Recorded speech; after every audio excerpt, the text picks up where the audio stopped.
Hello everyone, this is Ethan Dragon, and welcome back to another episode of Fire Emblem Heroes. For who knows how long it's been, we haven't been able to stay in vault, but here we are finally doing it. All it took was having both an offense and defense mythic. Totally not because of goofing on offense. Of course, with safety bonus, offense is pretty straightforward because we just do literally the same thing we've been doing pretty much every Astra season anyways. But now we can actually score with it, so... This time around, this was of course the first day before we got Fomortiis, however the heck you pronounce the name. But, we were just using the goofball team.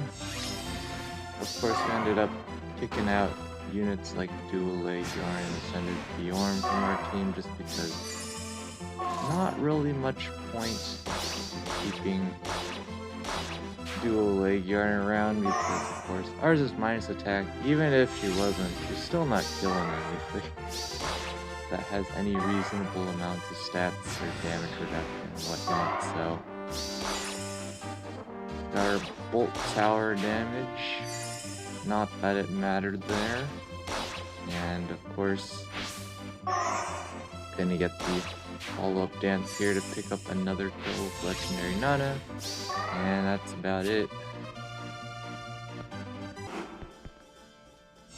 And the thing, of course, is that since we were scoring reasonably well on offense, once again, pretty much all we have to do is not completely lose a match for it. And that pretty much guarantees we get in, because even if we have, I think, perfect matches all on offense, we'd still have to win our last match of the season to stay in vault anyways. But we decided, since it's Earth and Fire, we're gonna keep Legendary Julia to troll dragon users for 2 seconds. And then of course we're running Fomortiis to pretty much just sit around and not really do anything, because he's really the kind of unit where you either absolutely obliterate him or you get walled by him. There's really no in between. And I decided to meme this week and run Miracle Legendary Celica. Of course, the problem is, with our current setup here, I'd realistically need to slap Infantry Pulse on Legendary Julia to make this meme more feasible. Because of course, Legendary Celica doesn't come with tempo built in, so Guard Effects meme over for cooldown acceleration, to where having it at 3 cooldown is not good enough, it needs to be at 2 cooldown. It would have been much better if it was at 2 cooldown, but I wasn't going to be like, nah, we're not going to do it because of that. So, here, of course, this is the problem with Brave Female Byleth. She doesn't have enough kill power to deal with units like Legendary Julia that just straight up wall her damage. So, they're gonna go ahead and use their units here to start nuking. And of course, exact one-shot, totally not rigged. And Summer Edelgard unable to take out Legendary Julia, so we can do some memes there. Double Wings of Mercy going down, unfortunate. Could have picked up 2 kills instead of 1 there, but we're not for missing the kill there with Olivia, but what you gonna do? Now at this point, of course, Duma's not going to be doing anything anytime soon. He's chilling, hanging out, and just chilling in vantage range. Not like we can really do anything here. But at least he got to derp around for a little bit.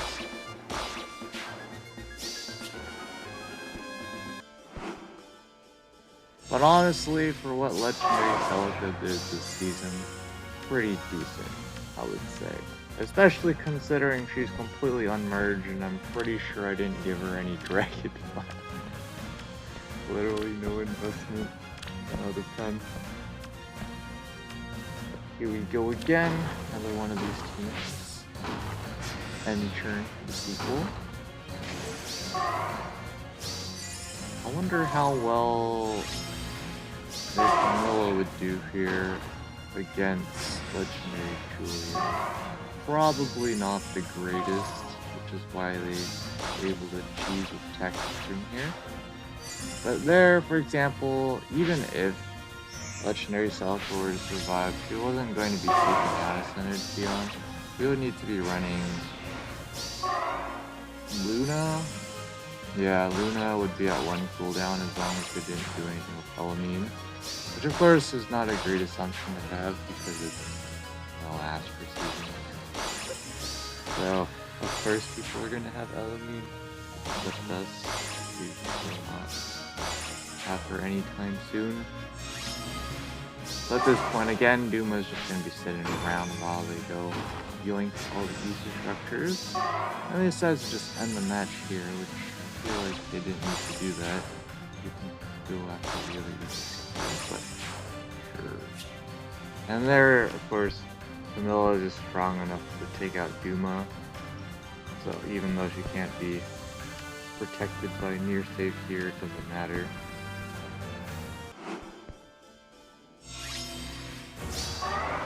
But overall, I'm starting, like, honestly, our defense isn't much better because of Fomortiis. If anything, the big boon is that we get to chuck in a mythic hero as our far save unit, which is the real benefit of Fomortiis, so you're able to free your slots up on defense for other things. In terms of general performance, in my opinion, for our defense, pretty comparable to Ascended Fion, in the sense that if you're not going to outright murder him, you're probably not going to have a great time on the counter, if you're going to get countered, of course. So, yeah, not too mind-blowing here. He definitely can survive a lot more units than Ascended Fiorm, because Ascended Fiorm's gimmick is, of course, memeing all sources of no counterattack shenanigans. They can't use, for example, a staff unit or wind sweep or whatever to cheese her. And her gimmick, of course, is trying to one-shot back with Ice Mirror with Hardy Fighter. So, of course, turn 1 snap downs are fair game, especially against our defense. Readily open and whatnot. But here we go. You don't see Kronia too often nowadays. How do you think this Kronia is going to do? Quick daily damage calc.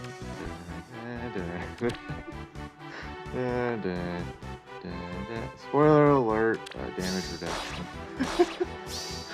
And because of Sturdy Impact, Kronia can't even double back. So that's unfortunate. Well, another unfortunate teleport in again. Olivia just does way too much damage with 44 attack cap.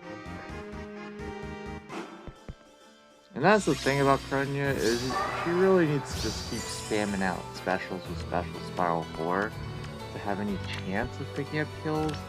But with how so many enemy units debuff attack and her base attack is already so low, yeah, you really need that Special Spiral 4 to deal with damage reduction. It can definitely work, it's just, you can't just chuck her in without Special Spiral 4 against a Mirror Impact Legendary Julia and not run your daily damage calcs. Because you have stuff like Lightning Dart 2, screwing up all the field buffs you have for your attack, and also debuffing your attack by 5. So she's pseudo tanky. Legendary Julia is not that tanky. She dies to red mages and stuff all the time. As long as if you can match her res or anywhere close to it, pretty chill. She even struggles just face tanking melee red units just because her base defense isn't the greatest, and of course her speed isn't great either. You really just need to be able to, I mean, we could invest into speed for our Legendary Julia, but the reason why I run Mirror Impact is because we need to actually win the res checks to get some damage reduction. So Here our opponent goes for the turn 1 snipe down play. Definitely very straightforward here. Of course, they can't do this particular strat with Ascended against Ascended Fjorm. Although, honestly, I could totally see Happy being able to one-shot Ascended Fjorm because Ice Mirror isn't up. So, unfortunately, though, our opponent can't run far enough, and so that's a rip. Because, of course, Duma's upheaval plus sniping down their safe defense was not something they were expecting. But, yeah, everything's about the same nowadays. A lot of the same shenanigans going on. I don't really know what we should do for offense still. It's been months. We're still theory crafting. I don't think Gale Force only works, but here our opponent is doing things. We're doing things here, and well, our safe defense is going down. So of course we're gonna go again. But we have Odd Tempest on Olivia, so unfortunately they use it against us here. Well played. And it's just a matter of closing out the match here because it's just a bunch of units chilling out on their own. They can just leave here, and there's no penalty. You just can't chase them down. Duma is just going to be straggling behind. Sather should be able to take out Legendary Julia at some point, or they can use their dual corn as well. I figure that Sather would be able to mean the damage reduction of Legendary Julia to people to kill, but maybe not. I mean, we're not running the daily game stuff right now. Wouldn't know. Honestly though, with Legendary Silica's remix, I could totally see us using her during our Dark Season defenses. I don't know what special I'd want to run on her though. Definitely watch us meme and run AoE Celica because we have enough infantry pulses to do it. We just wouldn't run Hardy Bearing for the memes and see what would happen. Yeah. Because of course, I believe Saintly Seraphim works AoE, so you just get free AoE damage based off of the opponent's res. So the more res they have to reduce the AoE damage they take, the of course more damage we do, which doesn't really matter. It's something. Here our opponent is farming SP for their Plumeria. I also have to farm SP for my Plumeria because, well, unfortunately for us, we have this problem of using her for arenas. Like, I decided to do some skill inheritance for once to give my Plumeria aerobatics in B because I wanted to run an actual stat boosting seal slot because of course I was using her this week for arena purposes as my bonus unit, so you kind of have to pick up a kill bonus unit, generally speaking, to score well.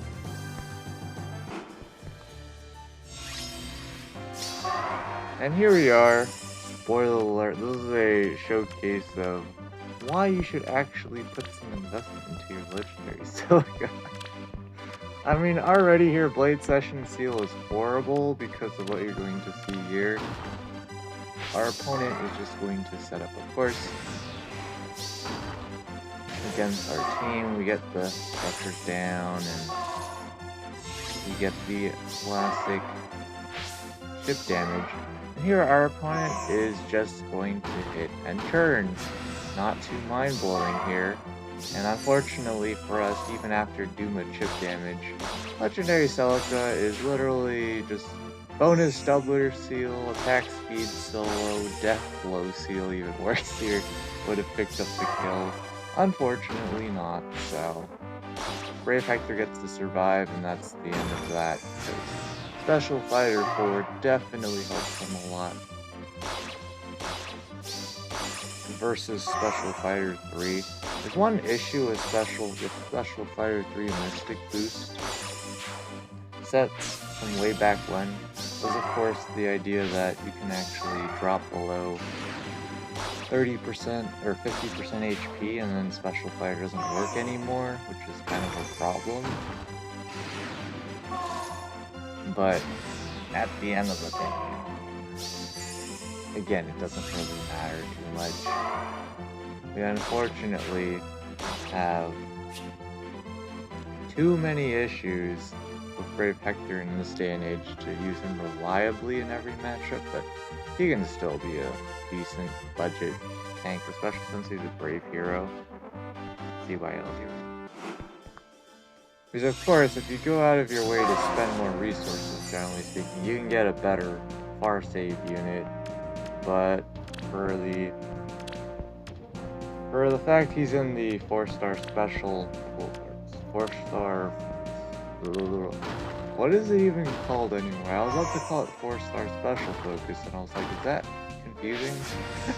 Am I mixing that up with the actual 4-star special focus for special heroes? I'm pretty sure about that. Fantastic.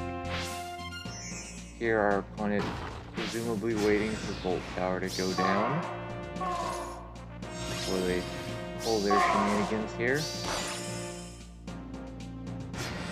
Or they're just gonna keep waiting because healing power is gone, so it doesn't matter. Sure. I'm pretty sure they're just waiting till turn 7. I haven't watched this replay, I don't know what they're doing. They're just chilling, I guess. Oh no, they finally decided to initiate. Sure. They got the isolation down, so, yep. Solid. And now they can just nuke everything. Pretty straightforward. The only real threat is Legendary Julia, and that's not really much of a threat here because you can just ignore her if you can't pick up the kill, and they can't as they try there. So, here comes Legendary Julia. Not that it matters here. They can attack so many times, they better pick up the kill, kind of deal. And of course, her weapon is not active. Unfortunate. But overall, for this goofball defense featuring Fomortiis, overall a win. A lot of folks on offense, or defense of course this week, putting on Fomortiis because of course he's a bonus unit, why wouldn't you? A lot of the times we could just get away with hit and run.